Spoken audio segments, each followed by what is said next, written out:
What if the most dangerous serial killer in modern America wasn't caught because of a mistake at a crime scene, but because of a debit card? For years, he operated without a pattern, without a clear victim type, and without a geographic boundary. He flew across the country, buried weapons years in advance, and treated murder like a logistical exercise. While law enforcement searched for motives and connections, he erased them. This is the story of a predator who weaponized patience, discipline, and distance, hiding murder kits in quiet soil and trusting that randomness would keep him invisible for years. Origins of a logistical predator.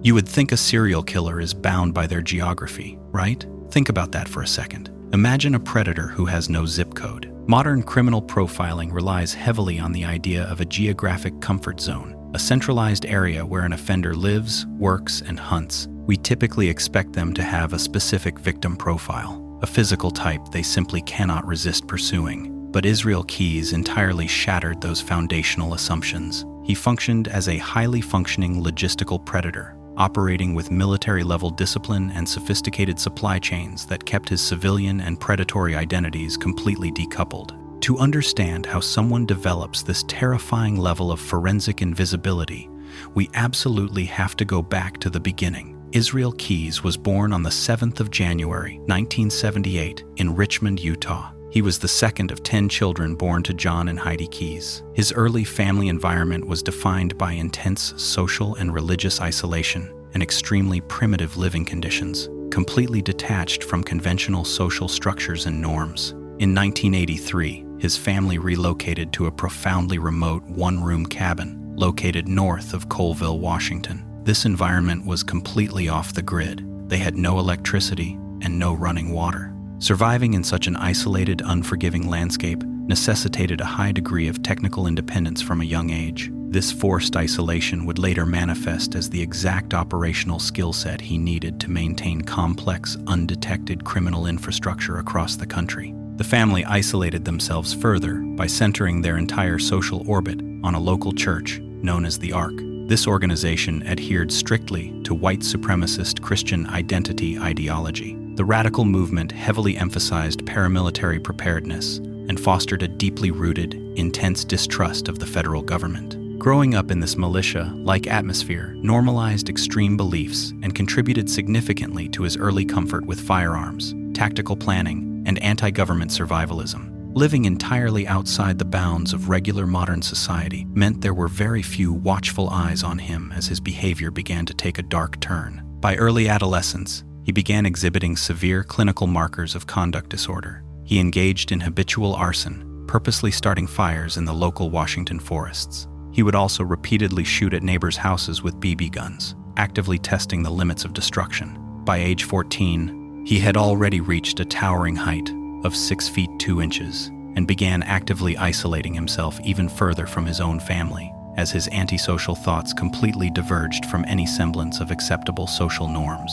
A critical and deeply disturbing behavioral milestone occurred when a peer witnessed him intentionally tie a cat to a tree and shoot it with a .22 caliber revolver. He later described this horrific animal cruelty event as simply amusing. This period marked a rapid escalation into serious property crime, including breaking into nearby houses to systematically steal firearms, some of which he audaciously sold back to oblivious local residents.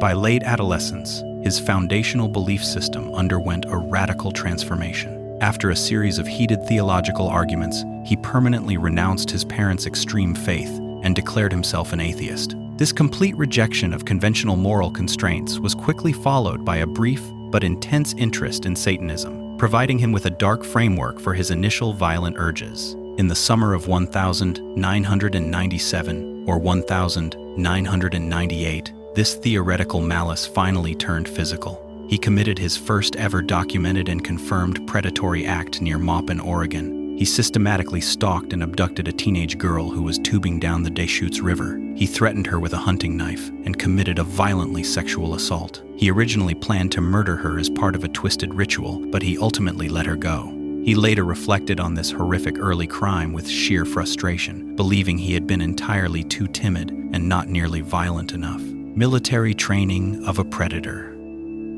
The United States government took an isolated, profoundly antisocial teenager with a history of animal cruelty and unwittingly handed him a taxpayer-funded masterclass in tactical lethality. On the 9th of July, 1998, Israel Keyes officially enlisted in the United States Army. He was assigned as a specialist in Alpha Company, 1st Battalion, 5th Infantry Regiment, 25th Infantry Division. This transition provided rigid professional structure to his innate logistical aptitude. Instead of wandering the dense woods of Washington, he was now formally stationed at Fort Lewis, Washington, then Fort Hood, Texas, and eventually deployed internationally to the Sinai Peninsula in Egypt. The military is designed to build cohesive units, but for Keyes, it served merely as a specialized training ground to perfectly refine his dark urges into a highly disciplined, deadly operational framework. His military record reflects a soldier who was undeniably technically proficient, yet intentionally socially detached from his peers. He served effectively on a mortar team, demonstrating enough raw competence to be awarded an Army Achievement Medal for his service as a gunner and an assistant gunner. He pushed himself physically to successfully complete a preliminary course for Army Ranger training, although he never attended the official Ranger School itself.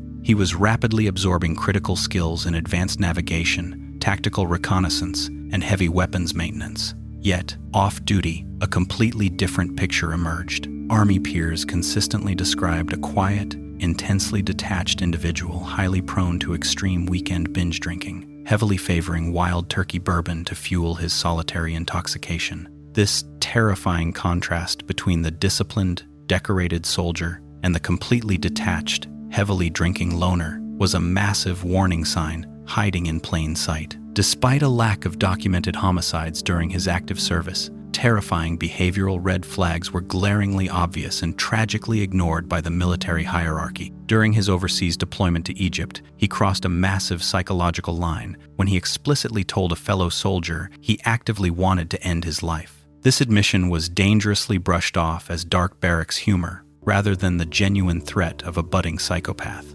The underlying reality was much darker. He later confessed directly to federal investigators that while on military leave in Egypt and Israel, his predatory urges escalated violently. He systematically attempted to violently rape a local sex worker in Egypt and a vulnerable college student in Israel. These were not isolated mistakes, but highly calculated escalations by a dangerous man actively hunting targets under the respected cover of an American military uniform. The institution designed to protect the innocent was inadvertently sheltering an active predator. The catastrophic failure of the system finally culminated on the 8th of July, 2001. On this exact day, Israel Keyes was officially granted an honorable discharge from the United States Army. He walked away a free man with an unblemished professional record, but infinitely more terrifyingly, he left the military fully armed with the exact logistical know-how desperately needed to become a completely untraceable killer. The government had effectively taken a disturbed teenager with severe antisocial tendencies and professionally trained him in the precise arts of stealth movement, operational concealment, and extreme lethality. He now possessed the specialized knowledge required to flawlessly execute his grand vision of a transcontinental killing spree. He fully understood exactly how to plan complex logistics, maintain lethal weapons, and navigate difficult terrain without drawing any attention. The military literally gave him the perfect blueprint to kill without leaving a single trace behind, perfectly setting the stage for his dark future as one of the most elusive, calculated, and terrifying serial killers in modern American history today. The architecture of murder kits. Imagine planning a cross-country camping trip, but instead of packing a tent and sleeping bags, you are flying out to bury a hidden arsenal 2 entire years in advance. Think about that for a second. The defining and most terrifying characteristic of Israel Keyes and his entire criminal methodology was his systematic use of prepositioned supply caches. He commonly referred to these hidden underground bunkers as kill caches or murder kits. These were not hastily thrown together bags left in the trunk of a car.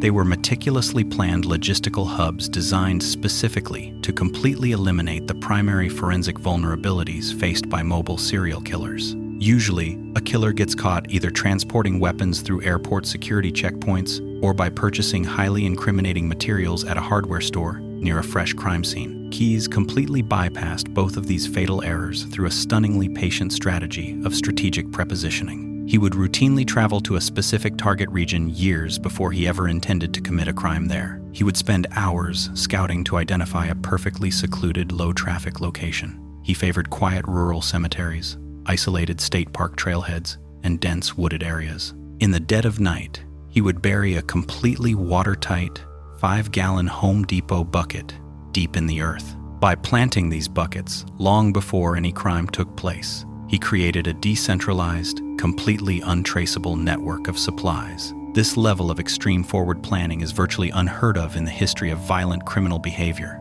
It completely decoupled the complicated logistics of his crimes from the actual act of the murder itself. When the time finally came to strike, he executed a flawless fly, rent, and drive operational method. He could easily board a commercial flight to a distant city carrying absolutely nothing illegal or suspicious in his luggage. He would smoothly pass through federal security checkpoints without triggering a single alarm. Upon landing, he would rent a car using legitimate credentials, pay with cash, and drive hundreds of miles to the exact GPS coordinates of his buried cache. He could retrieve his untraceable lethal supplies, commit a horrific crime, return the supplies back to the earth, and fly home. He never possessed a single weapon during his actual transit.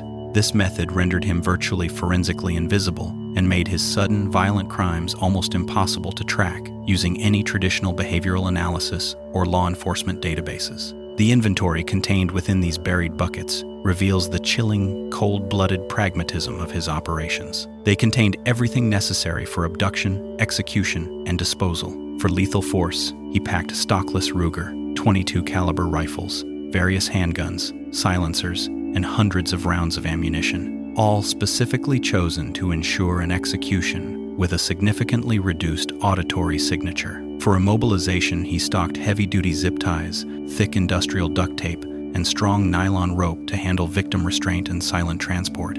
For evidence disposal, the buckets were loaded with corrosive chemicals like Drano and Pure Lye, alongside folding shovels, explicitly intended for the rapid acceleration of human tissue decomposition. Furthermore, he included large bundles of stolen cash from his various successful bank robberies. This money provided completely anonymous funding for his ongoing travel, gas, and lodging, ensuring his financial footprint never intersected with his physical movements. The FBI eventually managed to locate and recover 2 of these horrific caches. Agents unearthed one bucket hidden in Eagle River, Alaska, and dug up another concealed in Parrishville, New York.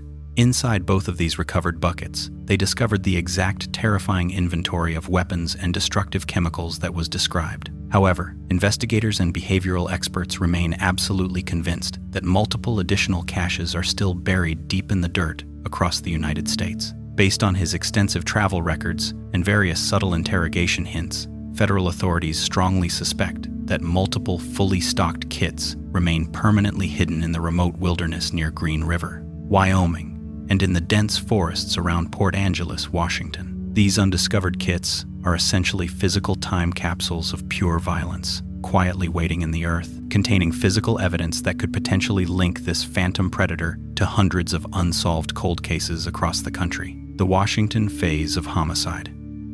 Immediately following his honorable discharge from the United States Army in July 2001, Israel Keyes packed his belongings and permanently settled in the quiet, isolated coastal town of Neah Bay, Washington. It was during this specific, critical period in the misty, deeply forested environment of the Pacific Northwest that his long-held theoretical violence finally transitioned into a cold, highly professionalized routine of actual homicide. He was no longer just harboring dark thoughts, fantasizing about taking a life, or relying on impulsive, unchecked urges. He was now actively operating a highly sophisticated, lethal enterprise right under the unsuspecting noses of his neighbors, friends, and local law enforcement. His recent military training had perfectly armed him with the extensive logistical knowledge he desperately needed, and he wasted absolutely no time putting those deadly tactical skills to practical use in the civilian world. This was incredibly dangerous.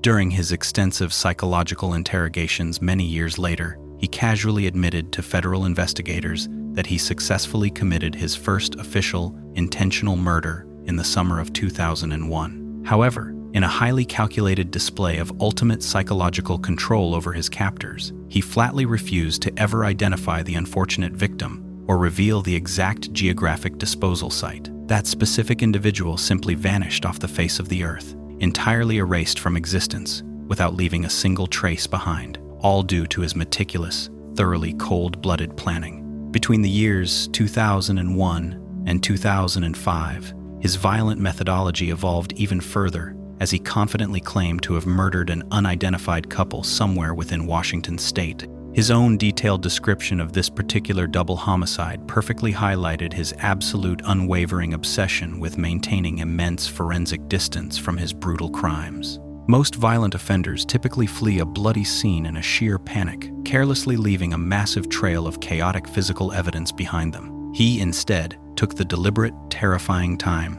to physically drive and move the victim's vehicle several miles away from the actual primary crime scene. This single, highly calculated action completely derailed the initial missing persons investigation before it even began. By the time local authorities finally found the intentionally abandoned car, they were unknowingly establishing massive search grids and developing investigative timelines miles away from where the couple actually met their tragic end. He effectively misdirected the entire police force right from the very start, demonstrating a terrifyingly profound operational understanding of standard law enforcement procedures. He later cryptically alluded to burying these two innocent victims deep within an unnamed remote valley, virtually ensuring their hidden remains would never be discovered by any search party. As time progressed, his criminal confidence only grew, and his disposal methods actively adapted to his surrounding environment. In 2005 and 2006, he calmly confessed to committing 2 additional, entirely independent murders in Washington. For these specific, gruesome disposals, he utilized the local aquatic geography to his absolute maximum advantage.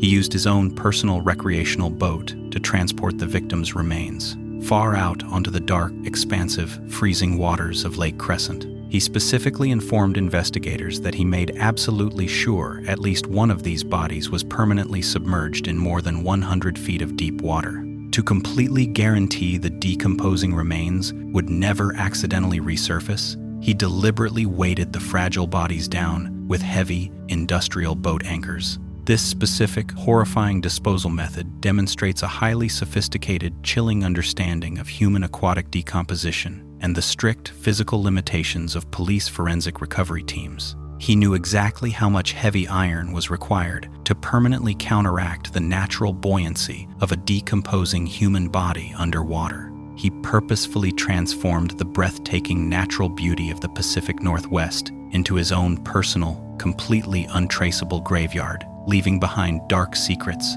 forever hidden beneath the freezing, dark, rippling surface of the deep, silent, immense waters permanently. That is incredibly terrifying and deeply tragic to this very day. The transcontinental expansion of murder.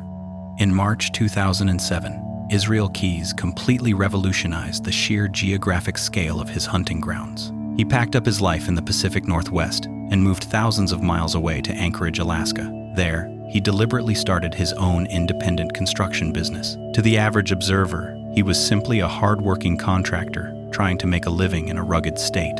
In reality, he had just established the ultimate, impenetrable cover story. Operating a legitimate registered construction business provided him with a perfectly normal, unquestionable excuse to constantly travel across the entire country, haul heavy equipment, rent various utility vehicles, and possess a vast array of industrial tools. No one blinks an eye at a contractor buying shovels, massive rolls of heavy-duty duct tape, corrosive chemicals, and thick plastic tarps. He effectively weaponized his own civilian profession, turning his mundane, daily manual work into a flawless, invisible logistical shield for a terrifying transcontinental killing spree. He was no longer confined to regional wilderness. He was now actively operating from coast to coast. This terrifying expansion fully materialized on the 9th of April 2009. He boarded a commercial flight in Alaska and flew entirely across the United States to the East Coast to execute a highly complex, devastating mission he had been meticulously planning for years. His target was Deborah Feldman, a 48-year-old resident of New Jersey. He systematically abducted her and committed an act that completely defies standard law enforcement tracking capabilities. He physically transported his victim across multiple separate state lines before finally murdering her. Most traditional killers naturally stick to incredibly tight, highly familiar geographic comfort zones to actively avoid drawing complicated multi-agency police attention. He did the exact opposite,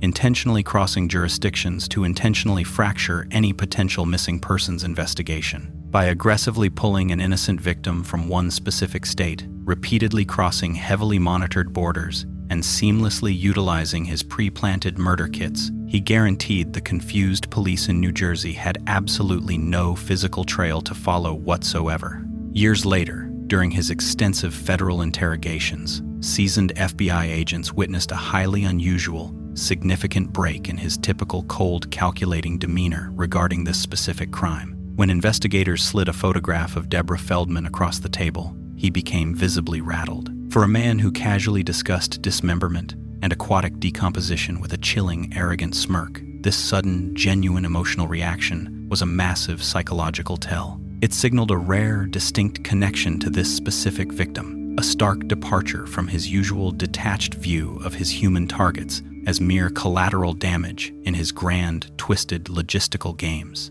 This single, highly unexpected moment of profound human vulnerability completely shocked the seasoned federal agents who were sitting directly across from him inside that silent room. To financially support this elaborate cross-country operation, he needed untraceable cash, and he acquired it with the same terrifying military precision. The very next day, on the 10th of April 2009, he successfully robbed the community bank in Tupper Lake, New York. Bank robberies usually trigger massive, immediate law enforcement responses, leading to high-speed chases and quick captures. He completely anticipated this exact, predictable law enforcement panic. Instead of fleeing the immediate region like a typical frantic criminal, he demonstrated an absolutely chilling level of tactical patience. He calmly drove to a nearby quiet campground and simply parked his vehicle. He sat there in total silence for several hours, actively watching and waiting as the initial chaotic wave of emergency responders, sirens, and heavily armed police officers swarmed the entire area searching for him.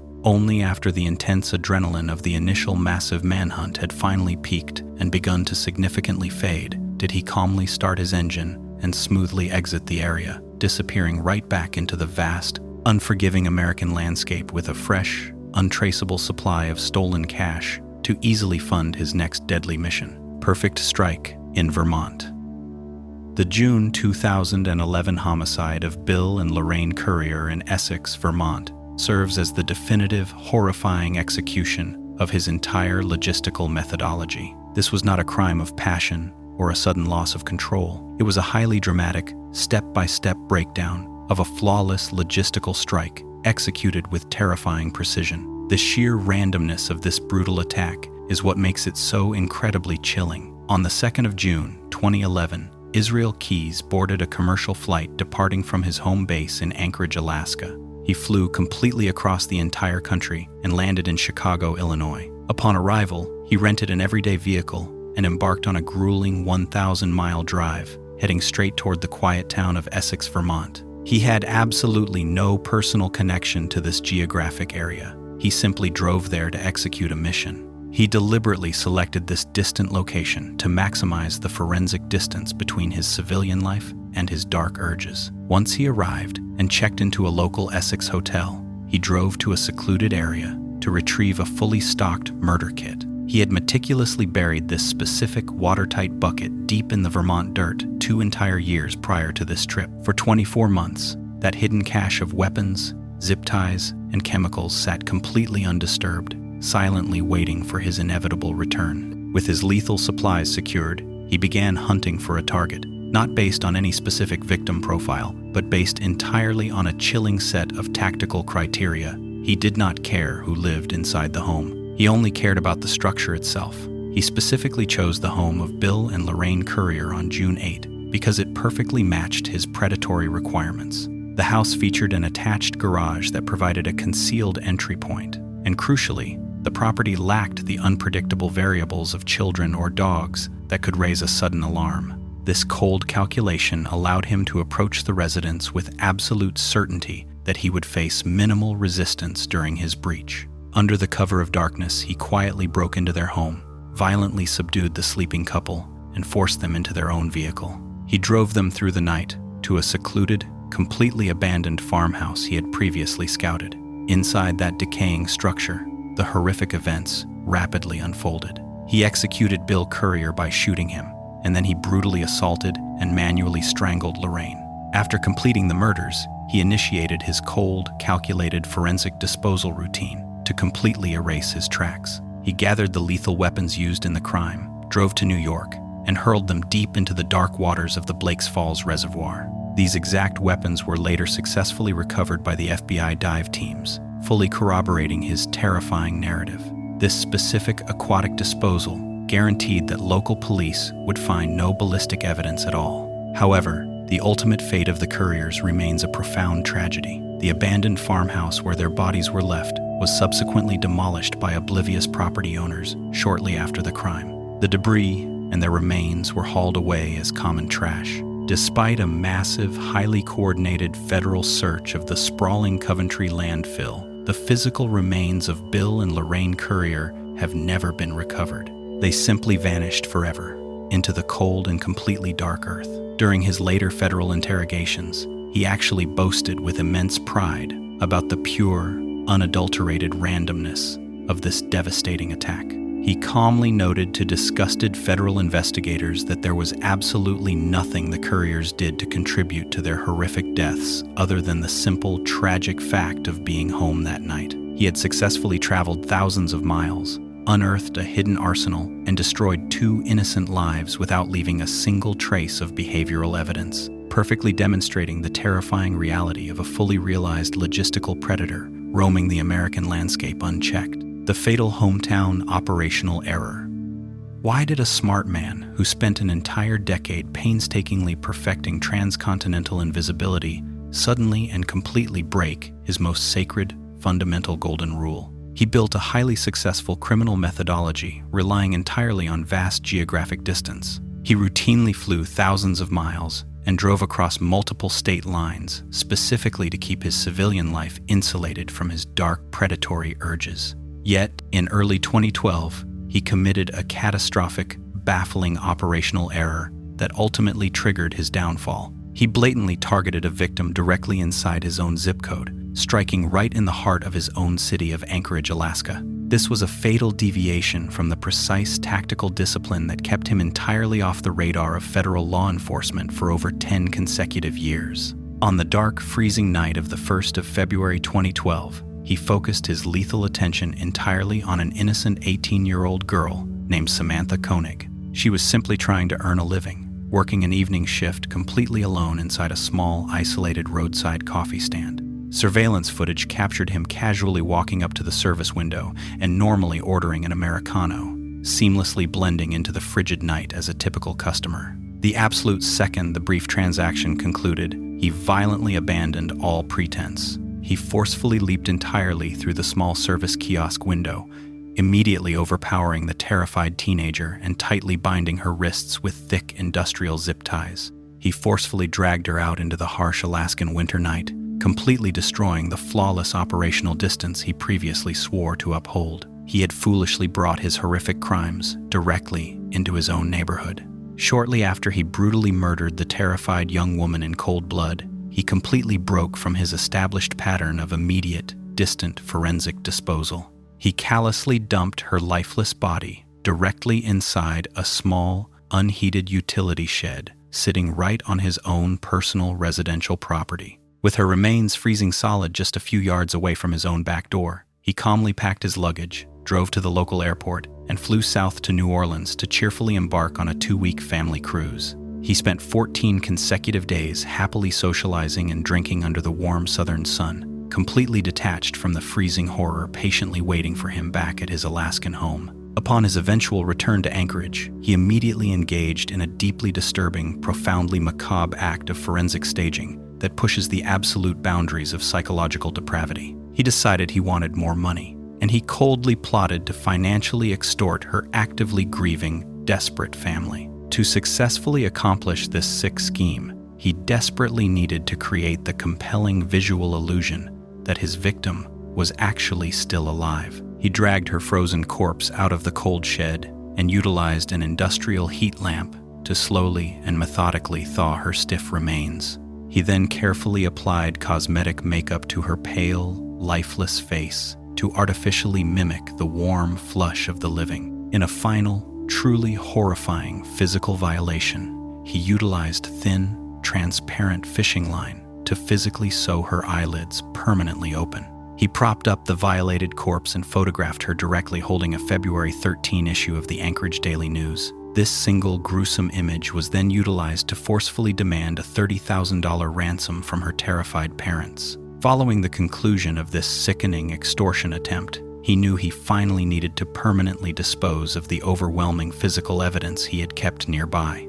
He systematically dismembered her body and transported the remains north to the frozen, isolated expanse of Matanuska Lake. He violently started a heavy, loud, gas-powered chainsaw and forcefully carved a large, jagged hole directly through the thick, solid winter ice. He callously dropped the dismembered pieces straight into the freezing, pitch-black water below, fully expecting the frozen lake surface to permanently seal his darkest secret away forever. He arrogantly believed the freezing water would act as an impenetrable, eternal vault. Her submerged remains were later successfully located and carefully recovered by the highly specialized FBI Underwater Search and Evidence Response Team, officially marking the definitive, catastrophic end to his decade of completely unbroken forensic invisibility. The cross-country ATM trail.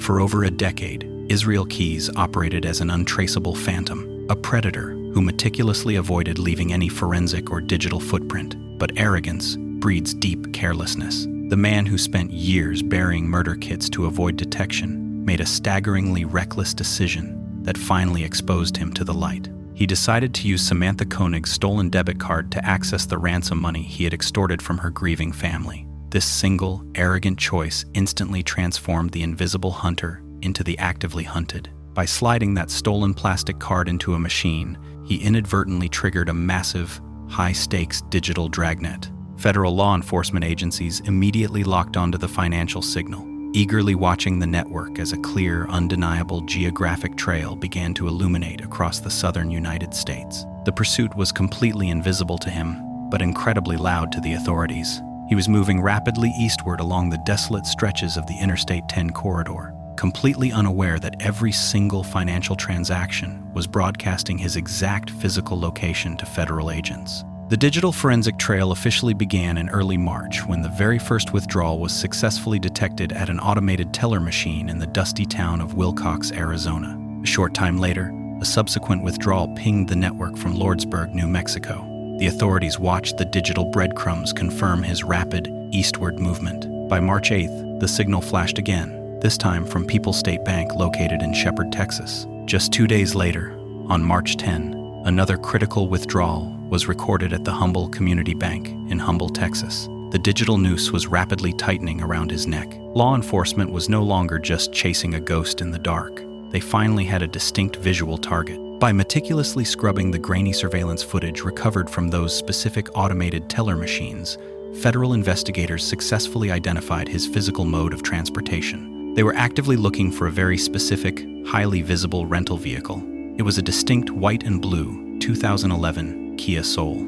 That specific vehicle description was immediately broadcast to every single highway patrol unit, sheriff deputy, and local police officer operating across the entire American South. The invisible predator was finally trapped inside a physical box of his own making, driving a highly conspicuous car on heavily monitored public highways. The tense, cross-country pursuit finally reached its dramatic conclusion on March 13, 2012. A vigilant Texas Highway Patrol trooper was slowly cruising through a completely ordinary hotel parking lot in the quiet town of Lufkin, Texas. The trooper scanned the rows of parked cars and suddenly spotted the exact white and blue Kia Soul sitting there in the open. The massive nationwide manhunt ended right there in that mundane parking lot. Law enforcement rapidly converged on the location and successfully took him into custody without a violent shootout. When investigators finally searched the rented vehicle, the sheer volume of damning physical evidence they uncovered was absolutely staggering. The odometer revealed he had frantically logged 2,847 miles in just a few short weeks. Inside the car, they found the ultimate, undeniable proof of his horrific crimes in Alaska. He was in direct possession of Samantha Koenig's personal identification card and her cellular phone. Most condemning of all, they discovered the exact same physical disguise he had prominently worn during the captured automated teller machine withdrawals. The meticulous transcontinental phantom was finally caught, completely red-handed, brought down entirely by his own overwhelming greed and a simple piece of stolen plastic. The interrogation of a predator. Following his dramatic capture in Texas, Israel Keyes was promptly extradited back to Alaska to face justice. Over the course of the following months, he sat inside small, windowless rooms for over 40 hours of intensive, agonizing interviews with seasoned FBI agents and federal prosecutors. Most violent offenders in this exact scenario either completely shut down in sheer terror or desperately feign remorse to save themselves. He did neither. Investigators noted with immense disgust that he appeared visibly pumped up during his extensive confessions. He spoke rapidly and enthusiastically, as if he were actively reliving the dark exhilaration and chemical high of his horrific crimes right there at the interrogation table. He openly compared his overwhelming drive to kill innocent people to a severe, completely unstoppable drug addiction. He took immense, deeply disturbing pride in his ability to flawlessly maintain a complete dual identity for over a decade. He arrogantly noted that even his closest family members, intimate partners, and daily construction colleagues had absolutely no idea about his true predatory nature. He walked among normal people every single day while hiding a monster just beneath the surface. He expressed profound vocal contempt for other convicted criminals. He viewed them all as fundamentally stupid for making basic operational errors and eventually getting caught by the authorities. The only historical serial killer he felt he actually related to was Ted Bundy. He admired Bundy's terrifying ability to seamlessly blend into normal society while committing massive atrocities across multiple different jurisdictions. To actively ensure he would never be caught like the others, he employed a highly calculated strategy of total randomness. He explicitly admitted to choosing his victims entirely at random to intentionally confound national police databases. Law enforcement algorithms rely heavily on victimology patterns to identify potential suspects and link unsolved cold cases together. By targeting completely random strangers across completely random geographic locations, he effectively blinded the behavioral profilers who were desperately trying to track him down. The chilling statistics of his confessions reveal the terrifying scope of his success as an undetected killer. He ultimately confessed to committing a minimum of 11 total homicides during his long, dark reign of terror. Out of those 11 victims, only 3 have ever been positively confirmed, those being Samantha Koenig, Bill Currier, and Lorraine Currier. One additional victim is strongly suspected to be Deborah Feldman from New Jersey. That leaves exactly 7 completely unidentified, unknown victims still missing somewhere in the country today. He coldly weaponized this agonizing lack of closure. His lengthy confessions were never born out of genuine guilt or remorse. They were highly calculated, manipulative business transactions. He actively bartered the gruesome, highly specific details of those stolen human lives for an expedited, rapid execution via the death penalty. He also demanded a strict promise that certain sensitive, personal evidence would be quietly returned to his own family. He treated the darkest secrets of his victims as mere currency, maintaining terrifying control over everything, the unresolved legacy of murder. On the dark night of the 1st of December 2012, while sitting in a cold cell, awaiting his high-profile trial for the brutal murder of Samantha Koenig, Israel Keyes committed his final, ultimate act of absolute control. He completely robbed the American justice system of its ability to hold him accountable and permanently denied his many victims' families any semblance of legal closure. He successfully smuggled a small, sharp razor blade directly into his maximum security housing unit. Alone in the dark, he used the hidden blade to slit his own left wrist, and then he utilized tightly rolled-up bedding to violently strangulate himself. He ensured he would die on his own terms, taking his darkest, most horrifying secrets to the grave.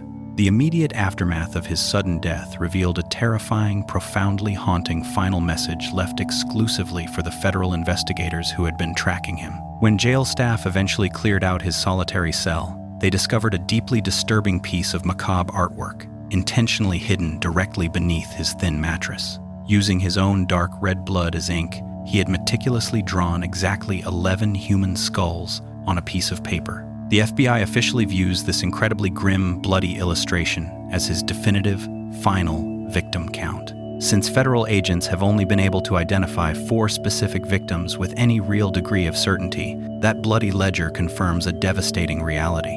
7 innocent human beings remain completely unidentified today, their tragic fates known only to a dead man. The massive federal investigation into his sprawling transcontinental crimes remains actively open right now. Federal agents continuously analyze his old travel timelines, his numerous rental car receipts, and national missing persons databases, desperately searching for those 7 nameless ghosts. Because he intentionally targeted random strangers in highly remote, isolated areas and utilized such meticulous forensic countermeasures, traditional detective work has hit a massive, highly frustrating wall. Identifying his remaining victims depends almost entirely on unpredictable public tips and the eventual accidental discovery of his various unrecovered murder kits. The most chilling realization of this entire devastating criminal case is that his physical legacy is not completely gone.